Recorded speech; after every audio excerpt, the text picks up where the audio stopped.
Hi everybody, my name's Thomas Quinn, and this is Undeniable.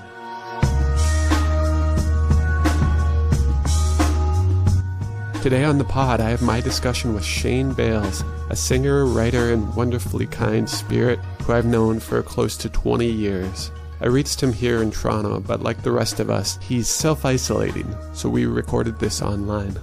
I'll be playing songs from his bands The Mindsight and UnRaveling.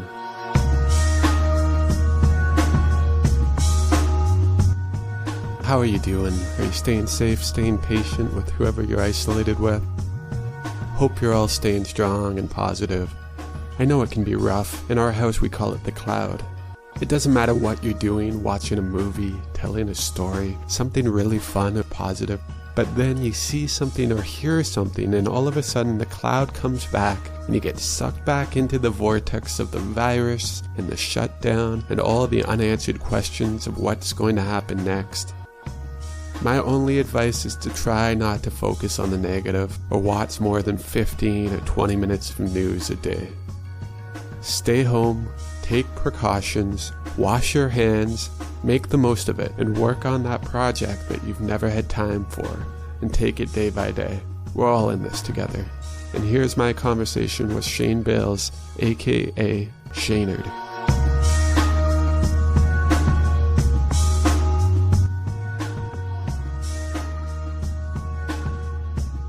Yeah, like there's people who've never seen me without the beard for sure, because I had just moved to Toronto when I started growing it. So a lot of the people who know me here in Toronto don't know me with the beard, or without the beard, sorry. I have an ID I got made the first year I was living here where it was just kind of growing in as stubble. That's what I show people when they're like, what do you look like without a beard? I'm like this. My wife's never seen me without the beard.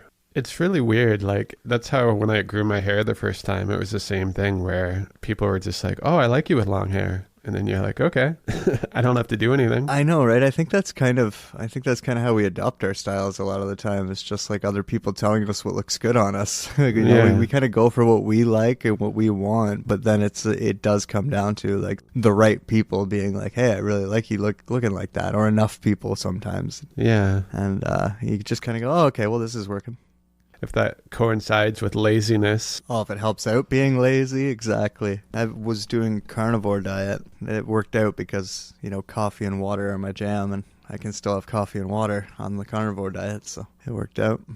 Do you watch Joe Rogan's podcast or listen to it? I do, and it was hilarious because I had decided I wanted to do it based on, like, I'd heard about it on his show, but I'd also heard about it other places, and I had decided I wanted to do it in January, probably the beginning of December. And so it was like, I think I was my second day into it, and I pulled up Instagram and saw Joe Rogan's post about it, and I was like, oh shit, he's doing it too. And then I noticed the hashtag National Carnivore Month, and then realized that was an actual thing that like people do it, kind of like, you know, a sober October or whatever. And so, yeah, it worked out pretty well. I also decided that I was not going to drink at that time, and then read about the carnivore diet and found out that you're not supposed to drink when you're on the carnivore diet. So worked out all right.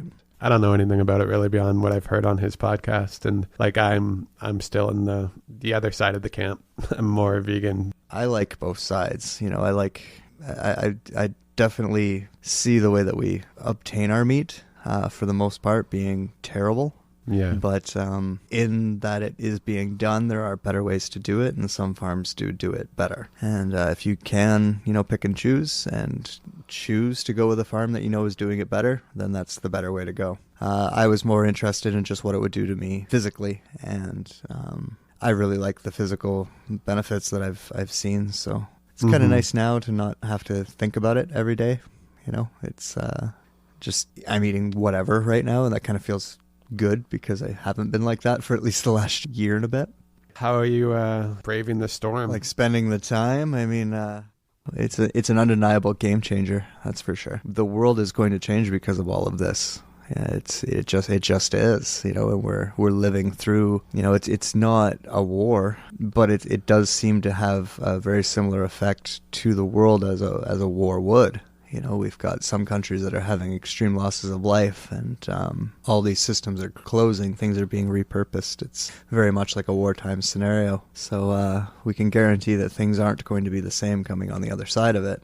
So to fill the time, I guess I'm doing a little bit of thinking about that, maybe preparing for that, because what I've done for work, I've traditionally worked in restaurants, and I don't see that coming back in full scale anytime soon. So that means like thinking about different lines of work in terms of that, and even getting out and gigging as a musician is kind of off the shelf right now, or anything like that. So any type of performing is kind of off the shelf, which is a big part of not only what I do but who I am.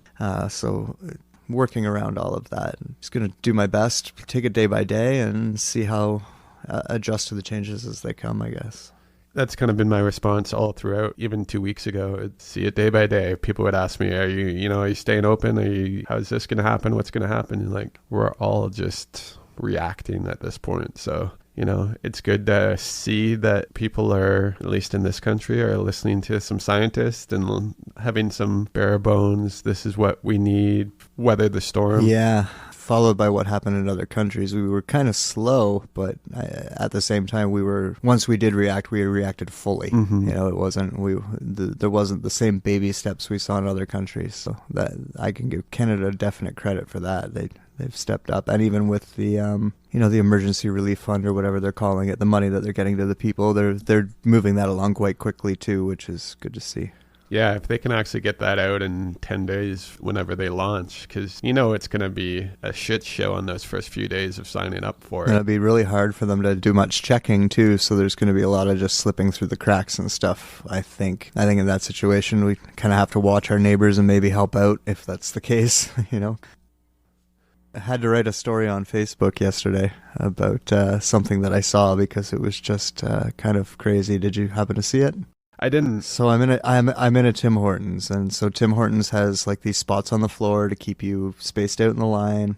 They've got someone like basically in the doorway cleaning as people are opening and closing it. So all good, all good. And then they've got these 2 stools in front of the counter so that you keep your distance even from the counter while you're placing your order. So I watched this girl come in, and she's a security guard. She's supposed to be working she's on a break or on her way into working at one of the grocery stores here for special detail because of what's going on, right? So clearly she knows what's going on. She walks up to this and she pulls the stool out and she sits on it and she starts emptying her pockets onto the counter. Wow. In her pockets happens to be a thing of hand sanitizer, which is real cute considering what she's doing. And I can just see like the employees of Tim Hortons took a step back from her, almost to imply like, what are you doing? Yeah. And then other people were just kind of slack-jawed staring at her like, what are you doing? And so I just said, do you know why those stools are there? And she turned and looked at me and she said, for me to sit on? And I said, no, they're so that you can keep a distance from them and not do something like what you're doing right now, which is putting all of your stuff covered with your germs onto their counter that they're going to be serving customers from the rest of the day. And she's like, oh, I'm so sorry for not social distancing properly. And I just, facepalm. If people are going to have that kind of attitude towards it, then, we're in for a long stretch here. Yeah, I've heard many stories of people who are like 2 days back from the Caribbean or somewhere, March break, and just their kids are out running with all the other kids. They're going to get groceries. It's very selfish. So that's life in March 2020, when the Death Star should show up in April. We'll be good. Do you find like an increase in creativity on this diet? Carnivore thing, very focused, like laser focus on whatever it is. I feel a lot more, I don't want to say aggressive because that's not it, but assertive. Like I'm really quick to like, okay, now I need to do this. I'm going to do this. And then I do it. And like a very laser-like focus on things. There are some really weird things that come out just biologically, which were funny at first. I remember going into a fridge that had it was like a whole rotisserie chicken cooked, like you can get at a grocery store, but they had cut off the breast and one of the legs or something like that. So it looked at it had been kind of ripped apart. And there was like a part of my brain that growled when I saw it, like I did one of those, and I kind of laughed at that. And that's a lot of why I like to play with these experiments, because I just like to test our biology. I mean, you and I are kind of the same in testing, with our psychology and, experimenting with psychedelics and whatnot. And through working out and doing martial arts my whole life, I know that there's states that are very much like psychedelic experiments that are experiences that are attainable through things like certain breathing practices or your diet, fasting as an example. I couple everything I do with an intermittent fasting schedule as well most of the time. So these things can also open pathways in your mind that you didn't know were there and help you explore aspects of your humanity that you didn't necessarily know were there, but can do maybe more subconsciously or more subtly play a big part in your life. And I have found that experimenting with different diets, just like experimenting with psychedelics, have helped me get in touch with those parts of myself. So that's interesting. It's hard for me to talk about this too aptly because I've never done the diet, nor have I ate meat in probably 16 years now. But it was such a big portion of my childhood where that's all we ate was meat. It's funny that the fact that it was ripped apart as opposed to just like pristine, one would cause a reaction over another, I'm sure, where it's like a very primal. And that's what it was like. It was like there was an animal that lives inside of me that went rawr when I saw it. So that's just interesting. And that's experiences like that are things that are steering me away from staying on it forever. You know, like are the like that's a part of me I'm happy to identify, but it's also a part of me I don't necessarily want to keep. So you know, that type of aggressive nature, it can be useful, yeah. And so you don't ever want to get rid of it completely. Like I just find like definitely a lot more creative in my mind. Like my imagination is on point, my ability to visualize is on point, and my ability to keep focus, which for anyone who's artistic can be a struggle. And this isn't the greatest time for me to say that because I've been very out of focus with everything that's going on in the world right now. But just before that, I was very much like laser focused on everything I wanted to do. And like, you know, if it came time to practice something, I was practicing. And if it came time to write, I was writing. If it came time to whatever that is, I was all over it. So be interesting to eventually, under a less stressful environment, swing back the other way now, and you know, kind of introduce the plants back in, and then cut the meat back out, and see it from the other side after that. And then I think from there that'll be where I make up my final decision on what's best for me. You know, and that's what I think this all comes down to, is like what's best for you. Yeah. I don't look down on anyone for what their diet is, and I don't ever suggest, oh, well, you need to do this, you know, like if I'm doing something, I'll tell you my experiences with it. If I've done something, I'll tell you my experiences with it, but I'm not going to encourage you to follow my footsteps because I'm doing this to experiment. It's what I study in people, right? It's what my artistry comes from, is understanding people, and the best way to do that is to experience things myself too, you know. Little dots, let your thoughts make them dance and sing until you can actually see them move and shape what you want them to be. Like a movie, amusing until it starts to bore you. Like everything does, it bores you. So question if I can do this, what else can I do with my mind? I wonder if I tried to center this life, could I force it out of my skin? I'm scared to cross into the light and to let go. This passion holds me to the ground. It makes me real afraid to, scared to know the sight of this mind. As I close my eyes, I try to center this line. Something, it pushes me and it holds me. Don't go too far, or you'll never make it back. You know that only if you trust in your picture yourself, draw yourself a you. Look through, it matters what's between. So release, breathe, but forget that you have to. I'm gone.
discipline in general just kind of works that way. You know, a big part of being self-disciplined is being able to keep your focus and devote and funnel your energy into the right spots.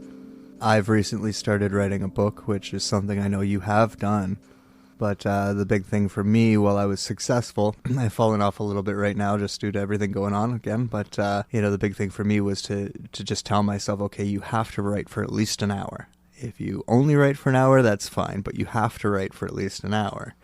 And obviously you get writing, and at the end of that hour, you don't even want to stop. Like, you don't want to stop. And you're not looking at the clock during that hour being like, oh, fuck, have I put in an hour yet? You're just like, okay, at least an hour. Mm-hmm. I don't even set the timer. I just note the time when I start, and then I start writing. And then once in a while, when I finally do get to that first kind of like distracted feeling, I look at the clock, and if it's an hour, then I consider whether or not I want to stop. If it's not an hour, then I just push myself to keep going. Just having those little things that you devote yourself to and put your discipline behind like that really does change the way your mind works. You know, we're very programmable, and we can either let our environment program us, or we can choose to learn how the programming works and do it to ourselves. And forming good habits is a form of reprogramming yourself. Yeah, that was my dad's motto. Discipline and routine. Very much, you don't necessarily appreciate it as a young person, but it definitely it allows you, like you said, to reprogram yourself to be productive, see improvement, get things done. Especially like a novel. Is it a novel, or what kind of book? Kind of working on two, but the one I make myself write on is a novel. Yeah, don't want to go too far into the story, but it's kind of like a cross between some type of supernatural story and Dexter. Okay.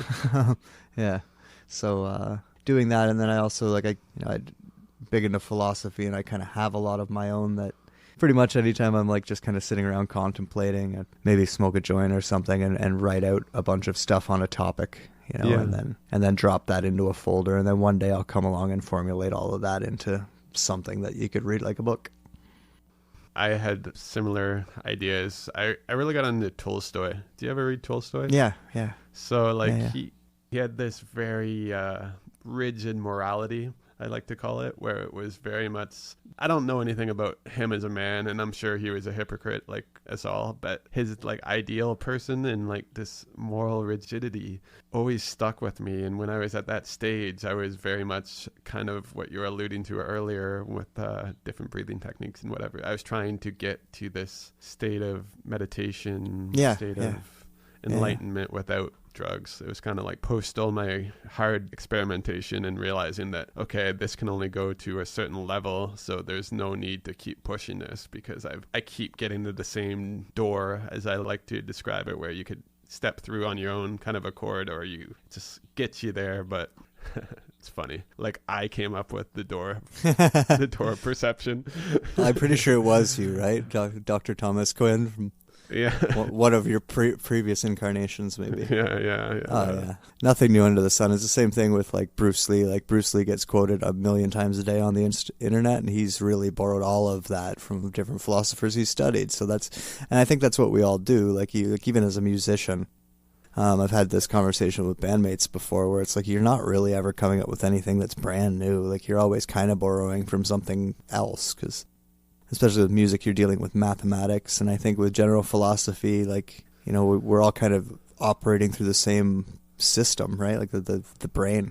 So, of course, there's going to be kind of, maybe not call them rules, but systems in place that make us all kind of similar, and therefore we would fall onto the same philosophies. And you notice that you can hear like the same philosophical concept portrayed with a different flavor depending on the culture from which it's delivered as well, which isn't different from religion. Once you start studying theology and how all the religions are kind of tied into each other and have very similar backstories as well to each other, even though they were written, countries apart and hundreds, in cases thousands of years apart, they still have common strengths. So I think that just has to do with how we're wired in terms of being human beings. So have you been writing much music lately? Well, focusing on writing your book, or what have you been up to? I haven't talked to you in a long time. I live with a musician, a very wildly talented and brilliant musician. So he writes a lot of crazy stuff, and I have a lot of crazy ideas too. So we've worked on one song together that went on an album that he put together, and now he's got a whole other album of material that I'm gonna do some singing on, write some lyrics for, and we just did our first live performance together a couple, I guess it was 3 weeks ago. About wow. the weekend before all this broke out, really. Yeah, Cameron House here in Toronto, which was different for both of us. It was completely improvised. He had a general idea of like some music that he wanted to play, but he was more or less jamming to that on stage, and I was completely ad-libbing the vocals along with him while wearing a tight little black dress. So it was a lot of fun. So that doing that, and with all this free time, I had actually just kind of told myself today that I'm gonna, get back into some of my own songs, like things that I've written on my own. That I've always been in working with bands and stuff. I've never really focused on songs that I've written. Mm-hmm. Yeah, I'm gonna take some time and do that while I've got the time as well. Yeah, that's where I'm at with music. Still, if the Unraveling project is still alive in some respects. We've just Shane's doing his thing, I'm doing my thing. We haven't really been able to find the time to get together much. I'm assuming we will eventually. Yeah, when we get out of lockdown. Do you guys have a name for that project you're working on? I think he calls it Sludgeberry. The other thing that we had done, the band that I sang on and we did a live performance for, is called Sylvia's Taco Salad. Sounds very jazzy, but is it in kind of the harder vein? I don't even know how to answer that question. It's all very strange. With the Sylvia's Taco Salad, I think a lot of the songs are very different. The one that I sang on very much had that industrial kind of Manson, Nine Inch Nails type of sound to it, as did the vocals I put on it. But not every song is like that. And then the other project is a little bit different. It's recorded kind of live in a room with, guitar, bass, and drums. And I'm going to sing on it post-recording. It'll be a little bit different in that, and I don't really know what style to put that under yet because I haven't really written it, so...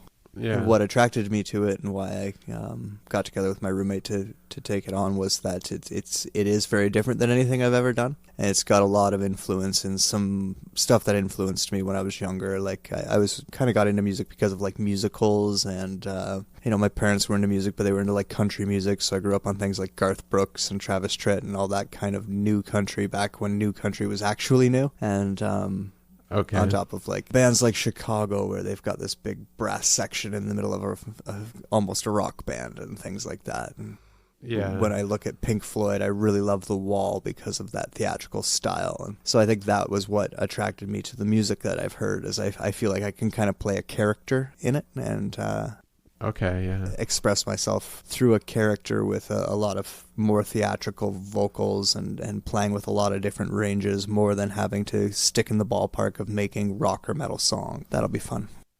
Yeah, that sounds interesting. I've always, in my head, I've wanted to write a musical. Something I always do is like I'll just start like singing my speech. Like, instead of talking to you, I will start singing at you, and I will come up with melodies while I'm doing this. And I will continue doing this until you tell me, would you please stop doing that? Kind of annoying, but yeah, if you spend enough time around me, you'll have to put up with that. What type of musicals were you listening to as a kid? Oh, I mean, I did a bunch of them. Pirates of Penzance is probably my favorite. I don't know why. I've just always had a special place in my heart for that one. It's one that people don't know too well. Maybe that's why.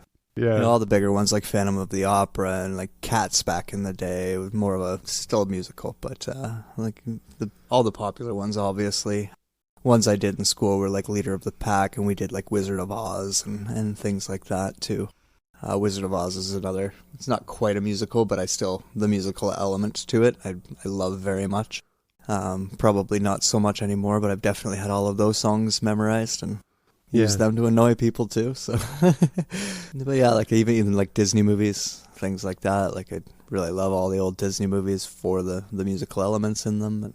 When would you say you started to like gravitate towards more of the industrial, harder sounds? I was probably like between 15 and 16. My parents liked some rock as well, but it was like the more, like Guns N' Roses and Aerosmith, Def Leppard, and, the bigger bands like that at the time. And one that I personally got into right away was Bon Jovi. I just, something about that was what made me want to be a rock star, was Bon Jovi. because I was just like, Yeah. that man is beautiful. He sounds beautiful. Look at him on stage. Look at how he rocks it. Look at all these people screaming for him. Listen to what they're producing. Like, this is amazing. And so I like went on a full out worship Bon Jovi thing. And they had put out an album in '94, so I was 14, called These Days, and there was a song on it that was like, even when you listen back to it now, like he screams in it, and it's like it's a heavy song. It's called My Guitar Lies Bleeding at My Arms.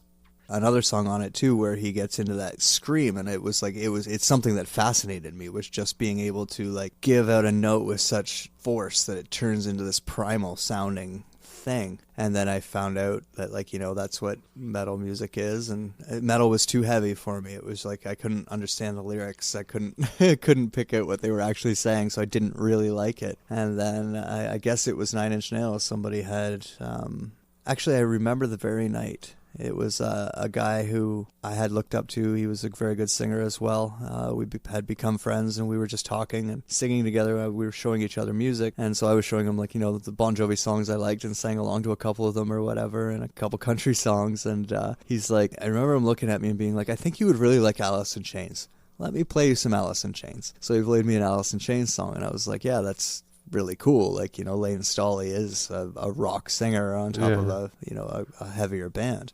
So that's very fucking cool, and like that guy's voice is amazing. He's like, well then let's try something else. Let's try some Nine Inch Nails. And it was just an instant I fell in love. Like I could understand every word he said, not just meaning that it was clear enough for me to understand his lyrics. I just mean like I understood every fucking word he said right from the very first time I ever heard him sing.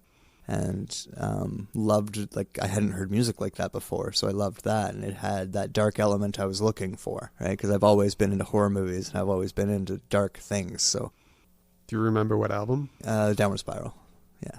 And that was it. I was hooked, and that would have been like '95, so I had a lot more good Nine Inch Nails to come out yet, you know, in the time, but. I also got to watch like Marilyn Manson take off, and then, you know, people introduced me to things like Tool and Rage Against the Machine and everything else that was just kind of new at that time, right? Like we're talking 94 to 95, 96 area. That stuff was all still very new. Yeah. And I was like at the perfect age for it to be right where my musical interests went. So everything I did moving forward was I wanted my own Nine Inch Nails. I wanted to do what he did and do it my own way. Yeah. Well, I did Francis Farmer, or Lenny, Leonard, on this podcast earlier. Leonard Farmer. Were you in any bands before you guys joined up from Mindsight? Yeah, the guy that I was talking about who introduced me to that heavier music, we had formed a band together at one point. I had sang for a couple like high school bands that never really went very much further than a few rehearsals. And then I had done some music kind of recording on my own when I first got into heavy music as well. But the Mindsight, or what was it? I joined at first, Spill the Sky. Was the first heavy rock band that I ever got to be the front man for. Yeah, you heard it. If you've listened to Mr. Francis Farmer speak, then you heard the story about that show. That's where we met our drummer and went on to form the Mindsight from there. And I personally kind of spun off of that to UnRaveling, which was with Lenny's brother Shane Farmer. So that's how that all came about. Another album or more work in the future for Unraveling? Possibly. I mean, we've written a couple that we've kind of loosely recorded on, and then had another couple that we just kind of did jams on. But yeah, we've just, due to his life being what it is and my life being what it is, we haven't really seen each other much. So we haven't had the time, and scheduling for both of us is tough. So that's really all that's been. I think we kind of burnt ourselves out after our last album as well. And so anytime we do get back together and talk about things, it's all very much like just kind of taking it lightly. You know, we're not trying to do anything too seriously. If we get a few songs out of it, great.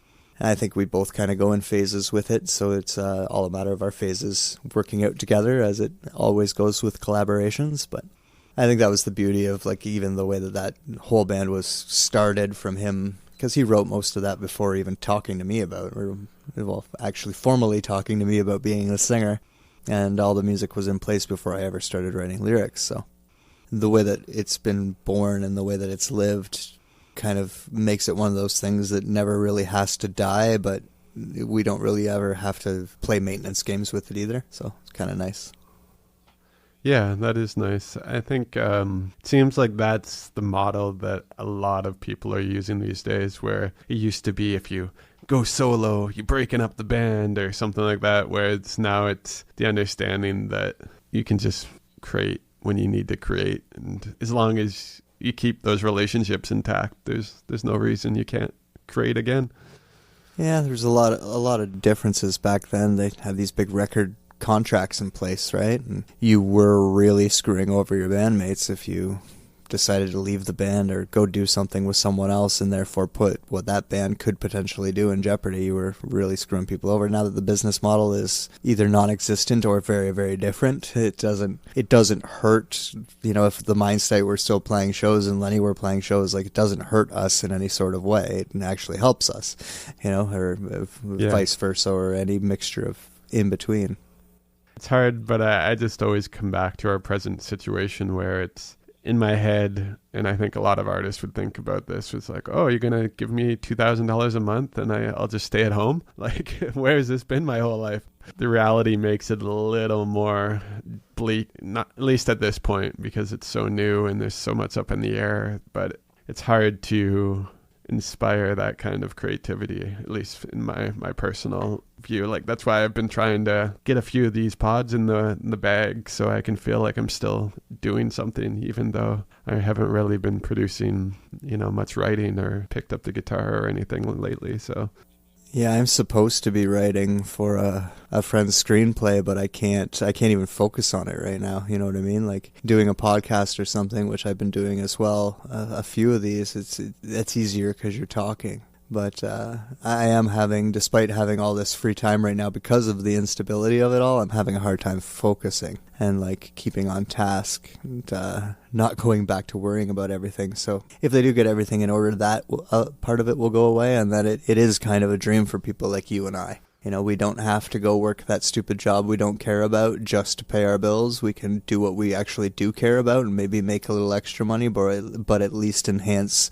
the color of our planet and inspire people to do better. I think there's a place for that in our world. It's kind of like unsung type of mental health provider. It's for sure artists. Especially in this time period. Like, what are people doing right now? They're binging content, either podcasts, music, or movies and TV. Like, anyone I know, they're not doing it just to succeed in like some game of pride and ego. It's all because they have something that they need to get out, and that's what makes them happy, and that's what makes sense to them. I think that's for me as an artist, it's definitely more valuable than money. Like even listening to Lenny on this podcast and hearing him say my name as an example, and knowing the relationship that him and I have had, and the bit of inspiration that I've been able to bring into his life, and the inspiration he's been able to bring into my life, and how we've both become better people because of it. That's more valuable to me than who can throw a ball through a hoop better, personally. And I think a lot of people would probably agree with me on that. I was very much raised in the sport mentality, and I took a lot from that. A lot of that, like we were talking about earlier, like the discipline and the, healthy body, healthy mind, all those good things. But would I have been happier to spend, those 10,000 hours mastering the guitar or like the sax? Or Yep. I could be playing the sax still. My knees would feel a lot better.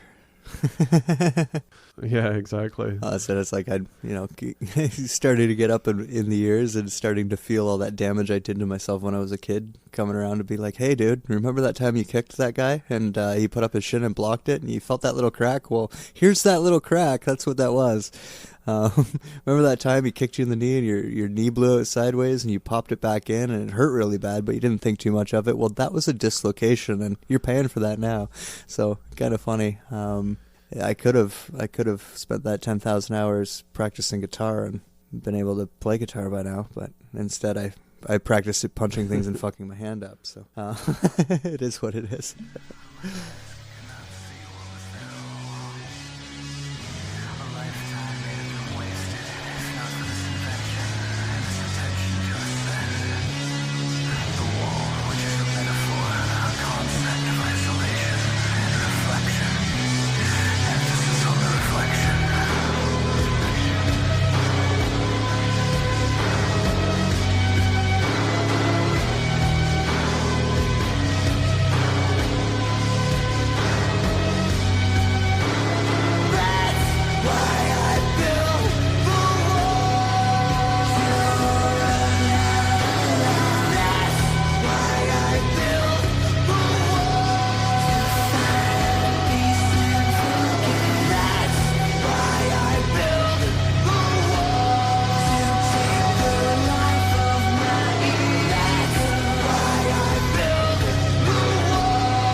build the wall.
And it's also a really good time for us to, get in touch with ourselves, because there's a lot of people who don't have time to do that even if they want to, and a lot of other people who just don't want to and now are going to have to. And it's something we all do, require as, sentient beings, is to really know the self and get into all those nooks and crannies of your psyche and clean out all the dirt and keep yourself healthy that way. And this is a good opportunity for everyone to do that while you can't distract yourself from anything else. Yeah, I agree. I've tried to do that with myself. I've noticed, you get into a routine, but it might not be the most productive routine. This is a good time to reset and reform those habits and make sure that you're getting the most out of it. So a few things. I want to start writing again. I haven't written in so long. I've just been editing and working on other projects, but I have a few ideas that I've been pushing around that I want to start putting down. And then meditation again. I haven't been meditating in a long time, where you get to this point where I live a pretty low stress life. I've kind of carved that out for myself. And one of the main things when I used to meditate, it was when I used to feel a lot of stress and I used to feel a lack of control. And I think through that, it allowed me to gain perspectives and things where I was able to then craft out the life I was kind of looking to have. Likewise. Instead of sticking with it, I've kind of allowed it to fade away. And there's always times for tune-ups. This is like speaking on psychedelics earlier. The spring is one of my favorite times coming out of that winter. I think it's the perfect thing to shed all that baggage, all that extra winter weight, metaphorically speaking, like the cobwebs in the mind, and getting that all cleared out. Definitely. I did a heroic dose not that long ago of mushrooms. It was probably really stupid. It was it had to do with my father passing, and I was thinking a lot about mortality and death and whatnot. And I had woken up at like 3 o'clock in the morning and kind of sat around between 3 and 4 not being able to fall back to sleep. So I said, fuck it, I can eat some mushrooms. And I started eating mushrooms, and I don't know, was kind of working on an autopilot. The next thing I knew, I had a quarter, and then I looked down at the bag that I had been eating out of, and there was about a gram left. So I figured I ate about 6, and I went, oh no, what did I just do? It's 4 o'clock in the goddamn morning and I'm by myself. But that's okay, I can deal with this. So what am I supposed to do when it's a heroic dose? Okay, by myself, quiet, dark room. All right, done. Come into my room, shut off the lights, lay in bed. First hour and a bit goes by. I feel great. I feel wonderful.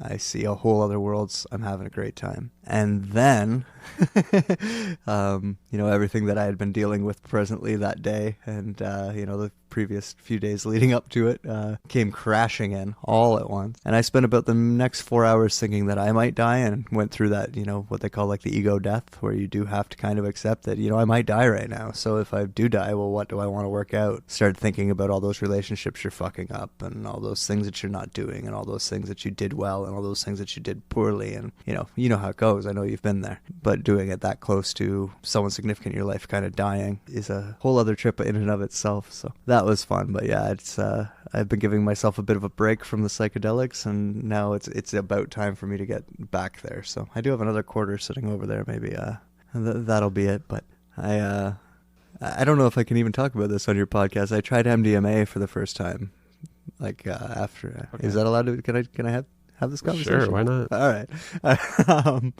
Yeah, it was when I was living up in Gravenhurst, actually.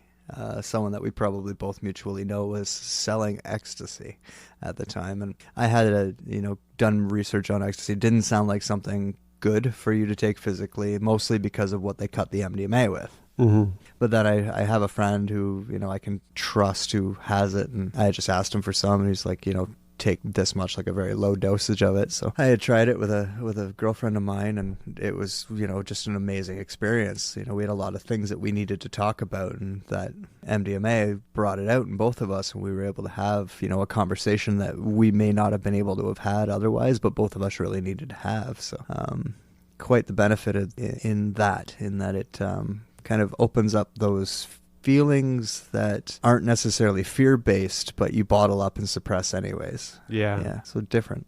Yeah, it's an interesting one. Personally, the hangover, it really affects me. Well, it did feel like a full day afterwards of recovery, and then even the second day after it, you just start to kind of feel back to normal as you go through that day. So yeah, I get that. It's not something I would do very often at all, like once every 6 months, if that, like once a year maybe. But definitely an interesting door to take a walk through sometime. I know that they're running a test to start bringing it back as therapy for mental health, and that's what I saw the benefit in, is because in a traditional therapy setting like that, you would sit with a therapist and you would be on it, and the therapist obviously wouldn't be. Mm-hmm. And they would just get you talking, and you'd do your therapy while on that, and you'd end up purging these things that you wouldn't purge otherwise, and coming to realizations you might not come to otherwise. So really looking forward to them implementing that into the mental health field more than they already are, along with the use of psilocybin, because they're starting that too. Yeah, that's been like 50 years of no research because people are, stupid, because they have that negative connotation from the hippies dropping acid and wanting to be able to imprison people who might have radical ideas. Drugs. All are good. None are bad. I mean, none are good. All are bad. That's how the song originally went. This has been unconventional for me. Usually I've been maintaining a almost chronological experience, but I don't know. I like it. This is organic, honest, right? I think so. I think that's what the world needs. I guess for the sake of continuity, looking back, is there any advice that you give the guy who just heard the 9 Inch Nails album for the first time and whose life fundamentally shifted? Is there something you would say in terms of where you're going to go, or what you might need to hear at that age that you know now that you might not have known then? I would have to tell myself that although you're very capable and very used to doing everything alone, that what you want to achieve is going to require help from your friends. It's going to require you learning how to ask for help. It's going to require you learning how to accept help when it's offered to you. And collaboration is beautiful and will take you to worlds that you haven't even dreamed of yet. So allow that to happen. That's beautiful. It also seems to be a key concept that I've been experiencing through these talks with anyone who's worked in a band. I can say for sure that if I knew at the beginning of the Mindsight what I know now, I wouldn't have been such an asshole to work with. That's for sure. I would have been a lot easier to get along with, and probably would have helped my bandmates and myself achieve a lot more if I had just been a little bit more open to taking advice and accepting help from people. I always had that attitude just because of the way that I grew up, that like I'm responsible for me and I'm also responsible for everybody else. So, I know what's right and everybody else should listen. And that didn't work. And instead of like being aggressive in that with those creative projects early on, I was actually incredibly passive about it, and then would end up blowing up about it, like almost like having a temper tantrum. So, and that all came from my, something I learned way later was just like I wasn't as open to that help and that collaboration as I should have been.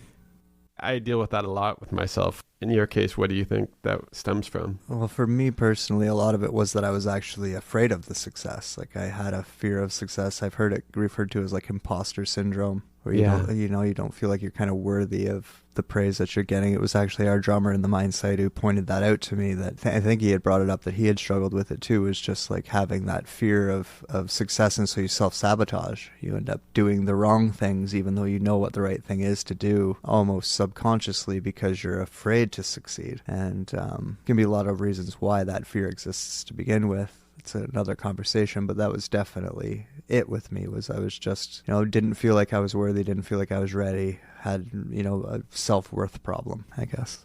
Yeah, well, that's part of the journey, I guess, right? We all have to learn and hopefully not make the same mistakes and build on the foundation. And if I am a little older or a little wiser, I can say that, what helps me now and helped me kind of start to get past that is seeing myself reflected in other people's eyes. You and I actually have mutual friends who wanted to be singers when they were, jamming in their basement in Gravenhurst, who, I sat with and sang with and now are singers, things like that. And I can get a phone call from a guy like that and he can tell me something like that. And that's where I'm like, okay, all of that self-worth nonsense, all that doubting you did with yourself was bullshit. And, just look at the way other people look at you. Look at how people look up to you when they're younger than you and want to do what you're doing. Look at how your peers look at you. Like for me, it was stupid to ever feel that way, because look at the talent in the room I was in.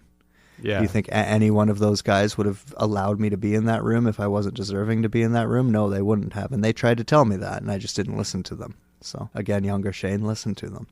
Have you guys ever talked about reuniting? It comes up whenever we see each other, but that's not very often. And we're all very different lives and whatnot from where we were when we formed that band. So, I mean, it's one of those things where if we ever did decide that we wanted to put the time aside to do it, we definitely could. I think we've all upped our game since then, and I do think that, like, I feel at any time we're all back in a room together, like that camaraderie, that fellowship, that brotherhood that we share is still there, despite all the time and anything that ever happened. So I feel like we could fall back into it just as easy as rebounding into a relationship you just got out of. Yeah. But do it better as well. So it's something that I kind of secretly, selfishly hope for sure, is that one day we'll have that phone call and we'll do it. Last time we all got together, we talked about it, and I actually thought it was going to happen, but then it didn't. So you never know. We never really stuck a knife in it. There was never a conversation with us where we're like, okay, this is just done. We just all started doing other things and let it sit. So it's kind of got that same immortality I was mentioning about unraveling, just a little bit less planned, I think. And, maybe I'm being idealistic. I did see all of this happening, so I guess I can see the future happening pretty well. And I do see a day where, that something gets rebirthed out of that baby that we created together. I look forward to it. I hope it happens too. And if not, I hope you just keep, turning out the pages, keep writing tunes, keep putting it out there. Will do my best. Thank you. Yeah, if we ever allowed to see each other in person, let's do that. Absolutely. Yeah, let's do it. All right, man. Thanks for doing this. No problem. And goodbye to you, and bye, everybody. Stay safe.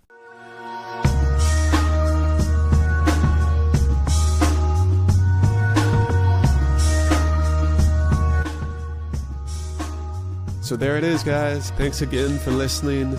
Please subscribe on whatever platform you're listening to this. It really helps me keep going, seeing the numbers gradually climb. I know we're still new to this, so any like, any share, any review really helps us out in the algorithm. And as we all know, the algorithms rule our life. So let's take the power back, give us a little bump. And if you're looking to get in contact with me, you can reach me at undeniablepod@gmail.com. If you're looking to get on, if you have some suggestions, or if any personal insight on the struggle that you guys face as artists. I'd love to hear from you. I might even pick a couple to read on the next pod. So thanks again. I'll talk to you again next week.